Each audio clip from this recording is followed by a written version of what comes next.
Evolution सिर्फ एक theory है या फैक्ट है? हमारे सबसे पुराने पूर्वज एक्चुअली में आए कहां से? नमस्कार दोस्तों, आज से करीब 4 बिलियन साल पहले लाइफ की शुरुआत होती है धरती पर। बिलियंस ऑफ ईयर्स एवोल्यूशन के बाद अनगिनत प्रकार के प्लांट और एनिमल स्पीशीज उभर कर आते हैं। ये सारे पेड़ पौधे, जानवर और जीव जो आप आज के दिन देखते हैं, ये सब आए एवोल्यूशन के चलते। इनमें से एक स्पीशीज होती है होमो सेपियंस की भी, यानी इंसान। लेकिन सवाल ये उठता है कि अगर इंसान बंदरों से आए तो आज के दिन भी हमें बंदर क्यों देखने को मिलते हैं? ये सारे बंदर, चिंपांजीज और गोरिल्लास ये इंसानों में इवॉल्व क्यों नहीं हो गए? ऐसे सवाल अक्सर उठाए जाते हैं लोगों के द्वारा। कुछ लोग तो एवोल्यूशन को ही नकार देते हैं, कहते हैं कि ये झूठ है। आखिर कितनी सच्चाई है इस एवोल्यूशन की थ्योरी में? ये थ्योरी है या फैक्ट भी है? और कैसे ये अलग अलग प्रकार के जीव इवॉल्व किए, आइए जानते हैं आज के इस वीडियो में।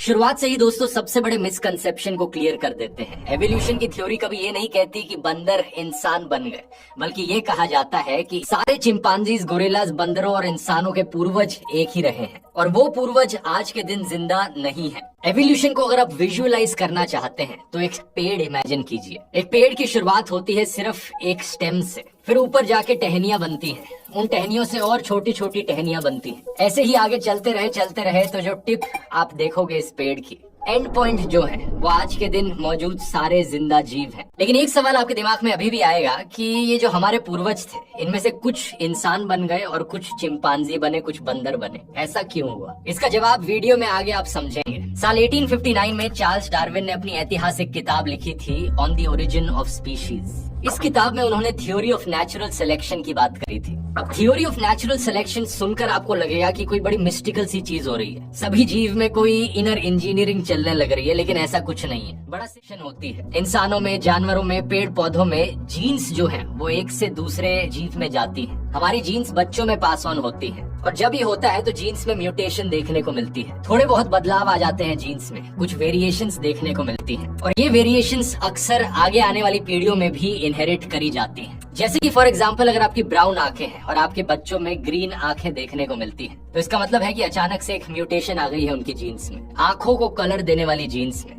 हो सकता है आगे आने वाले बच्चों में भी वो ग्रीन आंखें देखने को मिले। अक्सर ये जो वेरिएशंस होती है, इनमें से कुछ फायदेमंद रहती हैं, कुछ नुकसानदायक रहती हैं अपनी एनवायरनमेंट के चलते। तो कुछ सरवाइव कर पाती है, कुछ डाई आउट हो जाती है। इसी प्रोसेस को कहा जाता है नेचुरल सिलेक्शन। फॉर एग्जाम्पल मान लो कि एक मेंढक है जो ब्राउन कलर का है, एक जंगल में रहता है। इसके 5 बच्चे होते हैं, 5 में से 4 ब्राउन कलर के होते हैं, एक ग्रीन कलर का होता है। ये ग्रीन कलर का मेंढक बड़े अच्छे से डिस्गाइज कर पाता है, अपने आप को कैमोफ्लेज कर पाता है ग्रीन कलर के पेड़ पौधों के बीच में। इसके चलते इसे एक एडवांटेज मिलता है। एक दिन एक सांप आकर ब्राउन कलर के मेंढकों को खा जाता है क्योंकि वो आसानी से दिख पाते हैं, लेकिन ये ग्रीन कलर का मेंढक दिख नहीं पाता, बच जाता है और आने वाली पीढ़ियां भी इसकी ग्रीन कलर की होती है। कुछ इसी तरीके से मोटे मोटे तौर पर थ्योरी ऑफ नेचुरल सिलेक्शन काम करती है। यहाँ पर एक टर्म को यूज किया जाता है, सर्वाइवल ऑफ द फिटेस्ट। कई मोटिवेशनल स्पीकर्स इस टर्म का मिस यूज करते हैं ये कहकर कि जो फिजिकली फिट लोग हैं सिर्फ वही सर्वाइव कर पाएंगे। लोग इमेजिन करते हैं कि जिसके बाइसेप्स बड़े बड़े होंगे, ट्राइसेप्स होंगे, 6 पैक एब्स होंगी, उन्हीं ट्रेड्स का यहाँ पर सर्वाइवल देखने को मिलेगा according to theory of natural selection. लेकिन ये कहना एक्चुअली में गलत होगा। फिट का मतलब यहाँ पर सबसे बड़ा, सबसे ताकतवर बनना नहीं है। चार्ल्स डार्विन के अकॉर्डिंग फिट का मतलब है जो भी अपनी आसपास की एनवायरनमेंट में सबसे अच्छे से फिट हो पाए। और एनवायरनमेंट का मतलब यहाँ पर सिर्फ अपने आसपास का क्लाइमेट और तापमान नहीं है, बल्कि अपने आसपास के रहने वाले प्लांट्स और एनिमल स्पीशीज भी है। एक सिचुएशन में कौन कितना अच्छे से फिट हो पा रहा है। इसीलिए क्या फिट है क्या नहीं, ये टाइम के साथ साथ बदलता भी रह सकता है। डायनासोर्स के समय में कुछ डायनासोर्स इवॉल्व किए नेचुरल सिलेक्शन की वजह से कि उनका साइज बड़ा हो जाए, बाकी और प्रेडेटर से उनका बचना आसान हो जाएगा अगर वो बड़े होंगे तो। लेकिन दूसरी तरफ जब कहीं पर खाने की कमी देखने को मिली तो फिट होने का मतलब था अपना साइज छोटा करना, ताकि आपकी खाने की रिक्वायरमेंट कम हो सके। इसलिए कुछ का एवोल्यूशन हुआ कि वो डायनासोर साइज में छोटे हो जाए। ऐसे ही कुछ जानवर इवॉल्व किए कि उनकी बॉडी पर ज्यादा बाल हो, ताकि उन्हें ज्यादा इंसुलेशन मिल सके ठंड में। जैसे कि पोलर बेयर्स, इतने बाल होंगे तो ठंड में गर्म रहना आसान होगा। लेकिन दूसरी तरफ इंसानों जैसे कुछ जानवर इवॉल्व किए कि उनकी बॉडी पर कम बाल हो, ताकि गर्मी में टेम्परेचर रेगुलेट करना आसान हो सके, पसीने आसानी से आ सके और बॉडी से हीट आसानी से बाहर निकल सके। अब टॉपिक पर वापस आते हैं। आपने बेसिक समझ लिए, अब समझते हैं कि एवोल्यूशन एग्जैक्टली हुआ कैसे। एवोल्यूशन के ट्री में अगर आप टाइम में पीछे जाते रहे तो हर किसी में कॉमन एंसेस्टर्स देखने को मिलेंगे। इंसानों और बंदरों का एक कॉमन एंसेस्टर, इंसानों और गाय भैंसों का एक कॉमन एंसेस्टर, सारे जानवरों और सारे पेड़ पौधों का एक कॉमन एंसेस्टर। पीछे हम टाइम में जाते गए तो इस सब की शुरुआत होती है अप्रोक्सीमेटली 4 बिलियन साल पहले।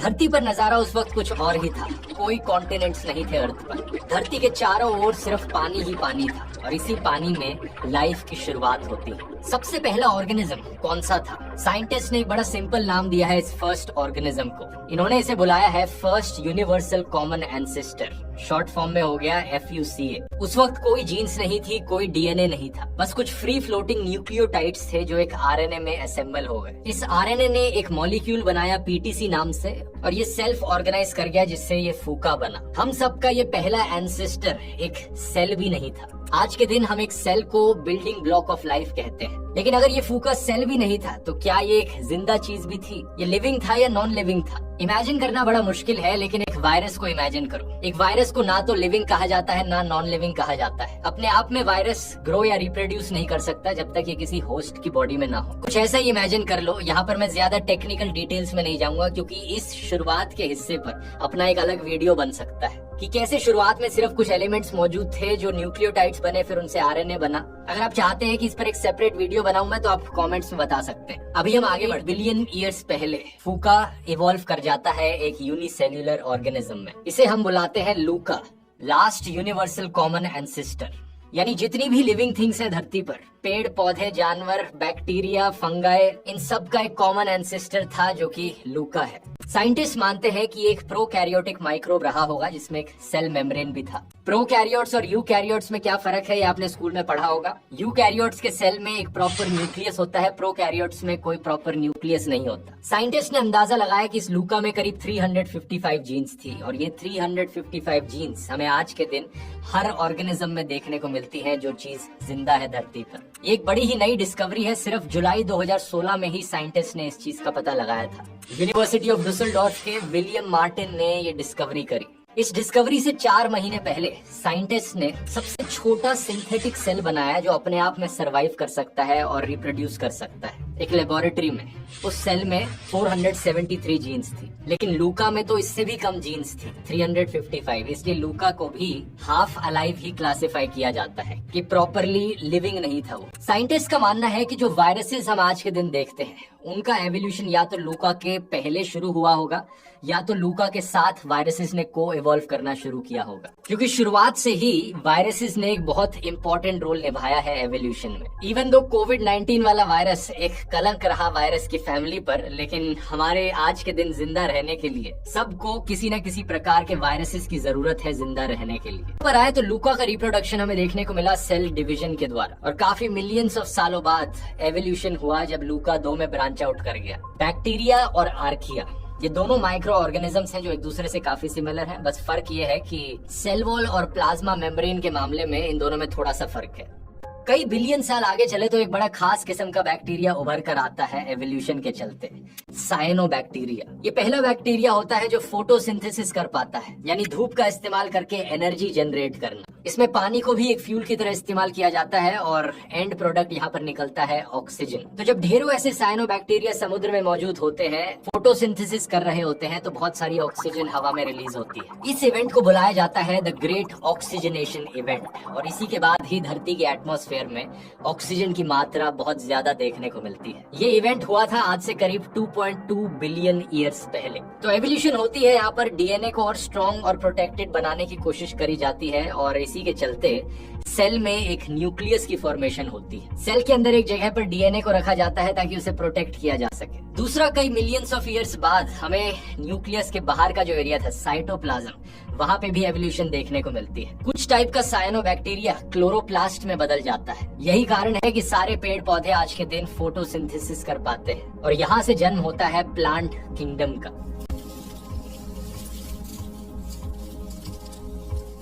दूसरी तरफ क्योंकि ऑक्सीजन भरपूर मौजूद थी एटमॉस्फेयर में, तो एक प्राचीन बैक्टीरिया सोचता है क्यों ना इस ऑक्सीजन को कुछ काम पर लाया जाए, क्यों ना मैं इस ऑक्सीजन का इस्तेमाल करूं एनर्जी जनरेट करने में।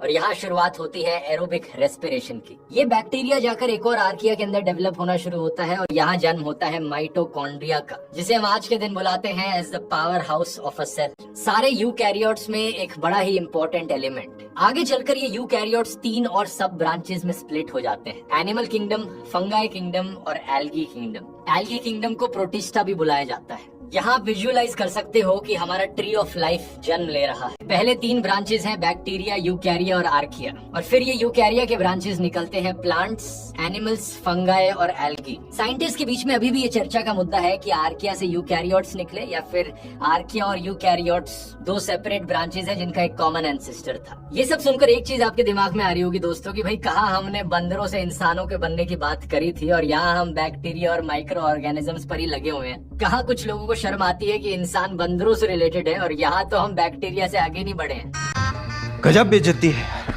लेकिन यही सच है दोस्तों, आज के दिन भी हमारी बॉडी के अंदर 39 ट्रिलियन माइक्रोब्स एक बॉडी के अंदर। हमारी बॉडी के अंदर जो सेल्स हैं उनमें से सिर्फ 43% सेल्स ही इंसानों के सेल्स हैं। बाकी बैक्टीरिया, वायरस, फंगस और आर्किया के सेल्स मौजूद है हमारे अंदर। कहानी पर वापस आए तो करीब 900 मिलियन साल पहले मल्टी सेल्यूलर लाइफ का जन्म होता है। क्यों होता है, इसके पीछे भी कारण एवोल्यूशन है। सर्वाइवल के लिए देखा जाता है कि सर्वाइव करना ज्यादा आसान है अगर सेल्स एक ग्रुप में रहे। अकेले अकेले यूनिसेल्यूलर होने की जगह साथ में मल्टी सेल्यूलर बने तो उनका सर्वाइवल का चांस बढ़ जाएगा, इसलिए मल्टी सेल्यूलर ऑर्गेनिजम्स हमें देखने को मिलते हैं। करीब 555 मिलियन ईयर्स पहले हमें एक कॉमन एंसेस्टर देखने को मिलता है सारे जानवरों का। इसका नाम है इकारिया वारियूटिया और इसका साइज एक चावल के दाने से भी छोटा। ये एक बायलैटरल वर्म था जिसका एक आगे का साइड एक पीछे का साइड भी था। बायलैटरल का मतलब सिमेट्री होती है, वर्टिकली या हॉरिजॉन्टली सिमेट्रिक होगा जानवर, यानी सभी जानवरों में एक राइट साइड होती है, एक लेफ्ट साइड होती है और वो दोनों साइड एक दूसरे से सिमिलर होती है। बहुत कम एक्सेप्शंस है इसमें,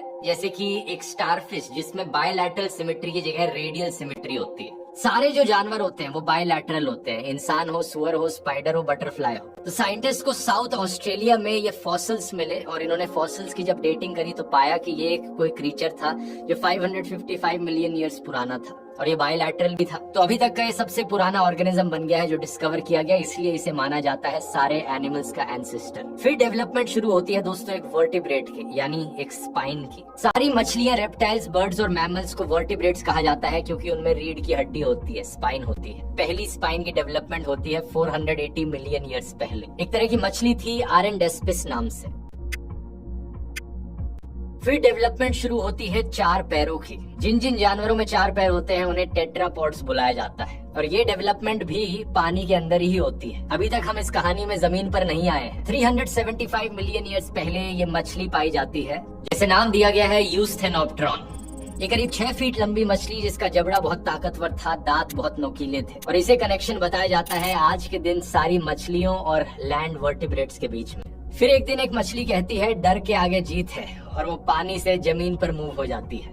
मजाक कर रहा हूँ, असली में एवोल्यूशन ऐसे काम नहीं करती। इस जानवर को देखिए, इसका नाम है टिकटालिक रोजे। इसे साल 2004 में डिस्कवर किया गया था। इसके बड़े 4 फिन्स सपोर्ट कर पाए कि ये जमीन पर रह पाए। रियलिस्टिकली हुआ क्या होगा, ये जानवर शैलो समुद्र में रहता होगा। कई बार क्लाइमेट चेंजेस की वजह से समुद्र पीछे चला गया और इसे जमीन पर मजबूरन आना पड़ा और सरवाइव कर पाया है वहाँ पर। इसकी स्कल क्रोकोडाइल जैसी थी तो ये बाइट करके खाना खा सकता था। लेकिन इसका मतलब ये नहीं है कि सारे ऑर्गेनिजम्स ने पानी से जमीन पे मूव कर दिया। एवोल्यूशन कभी भी लीनियर प्रोग्रेशन नहीं होती, मतलब एवोल्यूशन किसी एक डायरेक्शन में नहीं चलती रहती। एवोल्यूशन हर डायरेक्शन में हो सकती है। इसी टिकटालिक की एक रिलेटिव थी ये मछली, कीकीटानिया वाकी। इसके बारे में माना जाता है कि कुछ समय के लिए जमीन पर आई, कंडीशन से अडेप्ट नहीं कर पाई, वापस समुद्र के अंदर चली गई रहने। ऐसे ही कुछ ऑर्गेनिजम्स जमीन पर आए लेकिन वो वापस समुद्र के अंदर चले गए इवॉल्व होने। इसका एक बड़ा अच्छा एग्जांपल है वेल्स और डॉल्फिन्स। वेल्स और डॉल्फिन्स मैमल्स हैं, यानी इंसानों से ज्यादा रिलेटेड है एज कम्पेयर टू मछलियों से। मछलियों की तरह वो पानी के अंदर सांस भी नहीं ले सकती, उन्हें पानी से ऊपर आना पड़ता है सांस लेने के लिए।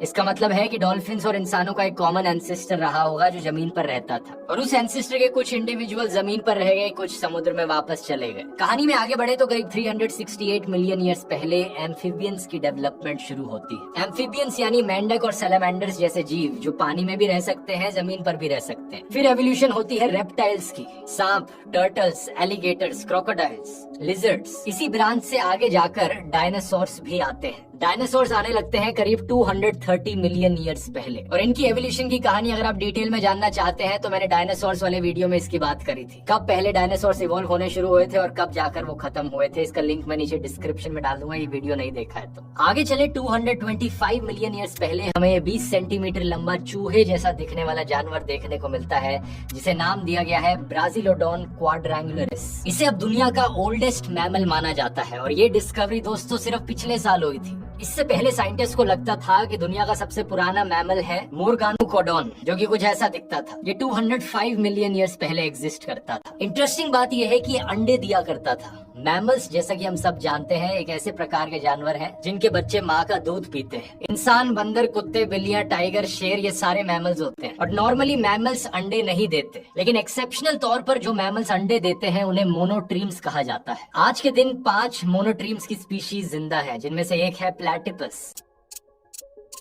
प्लैटिपस के 120 मिलियन साल पुराने फॉसिल्स भी पाए गए हैं। वो फॉसिल्स आज के दिन के प्लैटिपस से ज्यादा अलग नहीं थे, थोड़े बहुत ही चेंजेस थे। इसलिए प्लैटिपस को one of the most primitive animals माना जाता है जो आज के दिन जिंदा है। अब मोनोट्रीम्स के अलावा 2 और ब्रांचेस है मैमल्स में, एक है प्लेसेंटल्स की और एक है मार्सुपियल्स की। प्लेसेंटल मैमल्स वो जानवर जिनकी माँ की यूटेरस में बच्चा बड़ा होता है, जैसे कि इंसान, और मार्सुपियल्स वो जानवर जिनकी माँ के पाउच में बच्चा बड़ा होता है, जैसे कि कैंगरूज और कोआलास। तो बेसिकली 3 अलग अलग तरीके हो गए बच्चे को नर्चर करने के इन 3 ब्रांचेस ऑफ मैमल्स में। एक है अंडा देना, दूसरा वोम के अंदर नर्चर करना, और तीसरा पाउच के अंदर। लेकिन ये तीनों मैमल्स की कैटेगरी में आते हैं क्योंकि जो बच्चे होते हैं वो माँ का दूध पीते हैं। मोनोट्रीम्स का बाकी और मैमल से डाइवर्जन हुआ 166 मिलियन ईयर्स पहले। फिर आगे चलकर 125 मिलियन ईयर्स पहले मार्सुपियल्स और प्लेसेंटल मैमल्स भी अलग दिशा में इवॉल्व करने लगे। आज से करीब 40 मिलियन ईयर्स साल पहले तक साउथ अमेरिका, एंटार्क्टिका और ऑस्ट्रेलिया कॉन्टिनेंट्स एक दूसरे से जुड़े हुए थे। तो जब मार्सुपियल्स का एवोल्यूशन हुआ, ये इन तीनों कॉन्टिनेंट्स में स्प्रेड हुए। उस वक्त एंटार्क्टिका में कोई आइस नहीं होती थी, एंटार्क्टिका में भी एक फॉरेस्ट हुआ करता था। और आज के दिन जब ये कॉन्टिनेंट्स एक दूसरे से अलग हो चुके हैं, हमें मार्सुपियल्स इन तीनों कॉन्टिनेंट्स में ही देखने को मिलते हैं, और सबसे ज्यादा मार्सुपियल्स ऑस्ट्रेलिया में ही पाए जाते हैं। साउथ अमेरिका में वो बाकी मैमल्स के साथ कम्पीट करके फिट नहीं हो पाए सिचुएशन में, लेकिन ऑस्ट्रेलिया में उनका कंपटीशन नहीं था बाकी मैमल्स के साथ, इसलिए आज के दिन कैंगरूज और कोआला जैसे जानवर हमें सिर्फ ऑस्ट्रेलिया में देखने को मिलते हैं। प्लेसेंटल मैमल्स का सबसे पुराना फॉसिल पाया गया था नॉर्थ ईस्ट चाइना में, जिसे डेट किया गया 125 मिलियन ईयर्स पहले। इस जानवर का नाम इओमाइया। हालांकि 2013 की स्टडी में साइंटिस्ट ने इस चीज को काउंटर किया था, ये कहते हुए कि इस जानवर में वो सारे फीचर्स नहीं थे जो आज के दिन बाकी प्लेसेंटल मैमल्स में देखने को मिलते हैं। माउरिन ओलेरी और उनके को रिसर्चर्स ने इस चीज को काउंटर किया और कहा कि एक्चुअली में पहला प्लेसेंटल मैमल सिर्फ 65 मिलियन ईयर्स पहले ही पाया गया था, और वो जानवर कुछ ऐसा दिखता था, और भी ज्यादा चूहे जैसा दिखता था। अब हम टाइमलाइन के सबसे इंटरेस्टिंग पार्ट पर आ रहे हैं, क्योंकि इस समय पर डायनासोर्स का एक्सटिंक्शन हो चुका था। एस्ट्रॉइड्स ने सारे डायनासोर्स को खत्म कर दिया, लेकिन इसका मतलब ये था कि मैमल्स को उभर कर आने का चांस मिला। धरती के इकोसिस्टम में बहुत सारी खाली जगह बच गई जहां पर मैमल्स फिट बैठ सकते थे। साइंस जर्नल में पब्लिश की गई स्टडी ने बताया है कि प्लेसेंटल मैमल्स के अच्छे दिन तभी शुरू हुए जब डायनासोर्स का एक्सटिंक्शन हुआ। अगर ये ना होता तो हमें प्लेसेंटल मैमल्स में डाइवर्सिटी कभी नहीं देखने को मिलती, इंसान कभी शायद एग्जिस्ट कर ही नहीं पाते। करीब 40 मिलियन ईयर्स पहले इंडियन कॉन्टिनेंटल प्लेट जाकर एशिया से टकरा जाती है, जिसकी वजह से हिमालय की पहाड़ियों की फॉर्मेशन होती है। इसी समय प्लेसेंटल मैमल्स अलग अलग ब्रांचेस में बट जाते हैं। एक ऐसी ही ब्रांच होती है अंग्युलेट्स की, वो मैमल्स जिनके पैरों में हूफ्स देखने को मिलते हैं। गाय, भैंस, सुअर, बकरी, कैमल, डियर, हिप्पोपोटामस सब इस कैटेगरी में आते हैं। ब्रांच आगे जाकर इवन टोड और ऑड टोड अंग्युलेट्स में डिवाइड हो जाती है। वो जानवर जिनके पैरों पे इवन नंबर ऑफ टोज है और वो जानवर जिनके पैरों पर ऑड नंबर ऑफ टोज है। ऑड की कैटेगरी में आते हैं गधे, घोड़े, जीब्रास और राइनोसोरस। बाकी जो मैंने एग्जांपल्स बताए थे वो इवन की कैटेगरी में है। इनके अलावा एक ब्रांच बनती है कार्निवोरा ऑर्डर की, कार्निवोरस प्लेसेंटल मैमल्स। कुत्ते, बिल्लियां, लायंस, टाइगर्स, हाइनास ये सारे इस कैटेगरी में आते हैं। इंटरेस्टिंगली जो वेल्स और डॉल्फिन्स हैं उन्हें केटेशियंस के ग्रुप में डाला जाता है और उनकी क्लोजेस्ट एंसेस्ट्री एक्चुअली में अंग्युलेट्स के साथ है। सही सुना आपने। इसका मतलब ये है कि वेल्स और डॉल्फिन्स गाय भैंसों से सबसे ज्यादा रिलेटेड है। फिर एक कैटेगरी है एफ्रोथेरिया की, इसमें हाथी आते हैं और ये छोटा सा दिखने वाला हायरैक्स नाम का जानवर आता है। एवोल्यूशन में कुछ चीजें बड़ी सरप्राइजिंग होती है। एक हाथी जितना बड़ा जानवर और ये छोटा सा जानवर, ये दोनों सेम कैटेगरी में कैसे फिट बैठ रहे हैं? इन दोनों का सेम एंसेस्टर कैसे हो सकता है? ये उसी रीजन की वजह से हो सकता है दोस्तों कि एवोल्यूशन एक लीनियर तरीके से नहीं चलती। एवोल्यूशन हर डायरेक्शन में चलती है जहां वो फिट बैठे। एवोल्यूशन होने के पीछे एक्चुअली में कारण क्या है? 4 मेन कारण बताए जाते हैं और इन 4 कारणों को हम कहते हैं 4 फोर्सेस ऑफ एवोल्यूशन। इन 4 में से 2 तो मैं आपको ऑलरेडी बता चुका हूँ। एक है जेनेटिक म्यूटेशन, डीएनए रेप्लिकेट करते वक्त जो गलतियां हो जाती हैं, इनसे रिप्रोडक्शन के दौरान बाय चांस जीन्स में म्यूटेशन आ जाती है। ये एक्सटर्नल फैक्टर्स की वजह से भी हो सकता है, जैसे कि अल्ट्रावायलेट लाइट की वजह से आपकी स्किन के सेल्स में म्यूटेशन आ जाए और आपको स्किन कैंसर हो जाए। दूसरा है नेचुरल सिलेक्शन। नेचुरली जिन जीन्स के ट्रेट्स किसी इकोसिस्टम में, एनवायरनमेंट में सबसे अच्छे फिट बैठते हैं, वहां से एवोल्यूशन कंटिन्यू होती है। लेकिन ये तीसरे और चौथे कारण क्या है, अब इनकी बात करते हैं। तीसरा कारण है जेनेटिक ड्रिफ्ट्स। इसे एक बेसिकली बड़े धमाके की तरह समझो एनवायरनमेंट में, जिससे सब बदल जाता है। कोई बड़ा डिस्ट्रप्टिव इवेंट, मान लो एक जानवर की एक स्पेसिफिक स्पीशीज है जो एक स्पेसिफिक आइलैंड पर ही पाई जाती है और उस आइलैंड पर वोल्केनो फूट जाता है, सब खत्म हो जाता है, तो वो एनिमल खत्म हो जाएगा। लेकिन अगर उस एनिमल की कोई सब स्पीशीज एक पास के बगल के आइलैंड पर मौजूद थी, तो वोल्केनिक डिजास्टर के बाद अब उस सब स्पीशीज को मौका मिल जाएगा फैलने का और आने वाले टाइम में वो सब स्पीशीज ही हर जगह मौजूद दिखेगी। इस तरीके के इवेंट को बॉटल नेक इफेक्ट टाइप कहा जाता है जेनेटिक ड्रिफ्ट का। ऐसा अमेरिका में हुआ था आज से कई 100 साल पहले। नॉर्थ अमेरिकन बाइसन अमेरिका में हर जगह पाया जाता था, लेकिन इंसानों ने इसकी हंटिंग करके इसे ऑलमोस्ट खत्म कर दिया, ये एक्सटिंक्ट हो गया। लेकिन इसकी एक सब स्पीशीज प्लेन्स बाइसन नाम से अमेरिका के एक नेशनल पार्क में बची रह गई। जब बाद में कंजर्वेशन प्रोग्राम शुरू किए गए इसे बचाने के, तो इसकी पॉपुलेशन जब दोबारा से रीग्रो करी तो सारी जो पॉपुलेशन आई वो इस सब स्पीशीज से ही आई।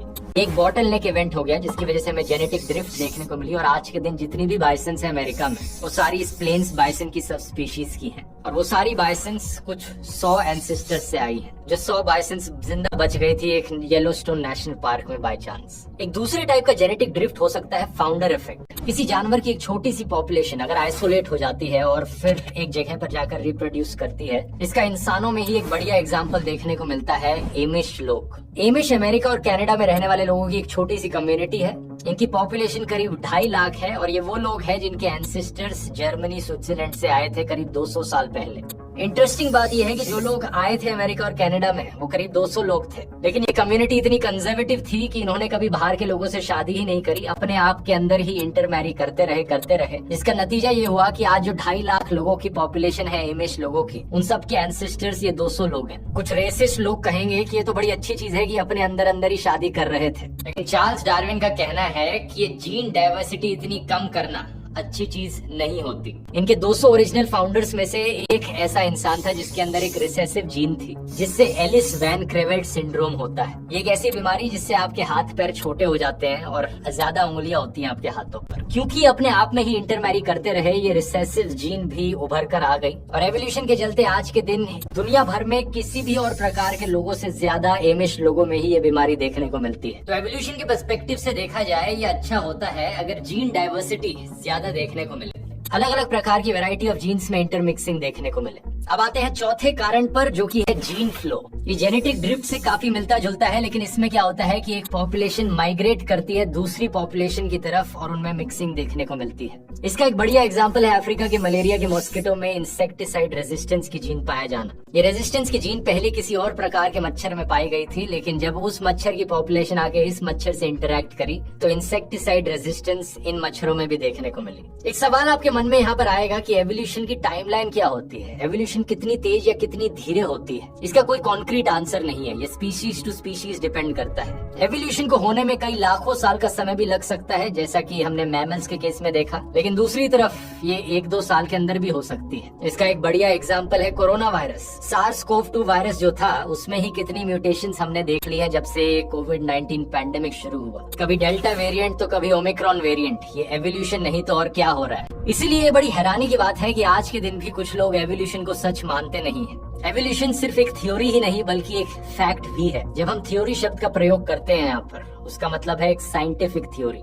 एक साइंटिफिक थ्योरी तभी बनाई जाती है जब हमारे पास भरपूर एविडेंस यहाँ मौजूद हो। एल्बर्ट आइंस्टाइन की theory of special relativity, theory of big bang और थ्योरी ऑफ एवोल्यूशन, ये सब थ्योरीज हैं, लेकिन ये सारी चीजें फैक्ट भी हैं। इस पूरे वीडियो में आपने देखा कि कितना एविडेंस है जो एवोल्यूशन को प्रूफ करता है, लेकिन इसे काउंटर करने के लिए ऐसा कोई भी एविडेंस नहीं है जो साबित कर पाए कि एवोल्यूशन सच नहीं है। एस्टिमेट किया जाता है कि आज के दिन करीब 97% साइंटिस्ट का मानना है कि एवोल्यूशन एक सच्चाई है। जो हुआ उस सब की एक्सप्लेनेशन हमारे पास मौजूद है। ये बड़े शर्म की बात है कि कुछ पॉलिटिशियंस हैं हमारी सरकार में जो इस पर यकीन नहीं करते और जो चाहते हैं कि इसे स्कूल के सिलेबस से बाहर कर दिया जाए। लेकिन इतना सारा सबूत सुनने के बाद कोई भी समझदार आदमी एवोल्यूशन को गलत नहीं कहेगा। हमारी कहानी का आखिरी भाग है प्राइमेट्स की एवोल्यूशन।